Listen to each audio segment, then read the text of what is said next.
வணக்கங்க. அனகை செல்வம் பேசுகிறேன். இங்கே ஏற்கனவே வந்து தாம்பரம் மாநகராட்சிக்கு ஒரு வேண்டுகோள் வச்சுருந்தேன். இந்த பேனர்லாம் வச்சுருக்காங்க, ஃப்ளெக்ஸ் போர்ட்லாம் வச்சுருக்காங்க. பைக்லாம் போகும்போது அந்த பேனர்லாம் அறுந்து கீழே விழுற மாதிரி இருக்குது. மழை காலம்னு ஏற்கனவே நான் சொல்லியிருக்கேன். அது யாருமே காதில் கூட வாங்க மாட்டேன்றாங்க. இப்போ பாருங்கள், இப்போ ஒரு வீடியோஸ் ஒன்று அனுப்புகிறேன். இதை நல்லா பாருங்கள். இப்போ அந்த பேனர் வந்து அறுந்து கீழே விழுற மாதிரி இருக்குது. அறுந்து கீழே விழுந்துருச்சுன்னா அந்த பேனரில் வச்சது அந்த எல்லாம் கீழே விழுற மாதிரி இருக்குது. அது அறுந்து கீழே விழுந்து இப்போ யார் பைக் மேலேயாவது விழுந்துருச்சுன்னா கண்டிப்பாக உயிர் சேதம் ஆகும். இன்னொன்று கார் மேலேயும் கார் ஓட்டுறவங்க மேலேயும் விழுந்து, லாரி ஓட்டுற மேலேயும் விழுந்து, பஸ் ஓட்டுற மேலே விழுந்தா கண்டிப்பாக உயிர் சேதம் ஆகும்.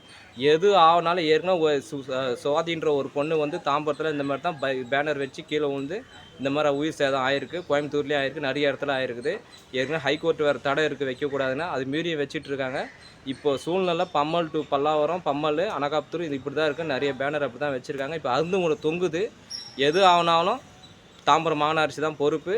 கமிஷனர் சார், ஏசி சார், இது வந்து நீங்கள் பாருங்கள். பார்வையிட்டுட்டு நீங்கள் எந்த ஒரு நடவடிக்கை இருக்கா எப்படி அறுந்து தொங்குதுன்னு மட்டும் வந்து பாருங்கள். இங்கே வந்து தயவுசெய்து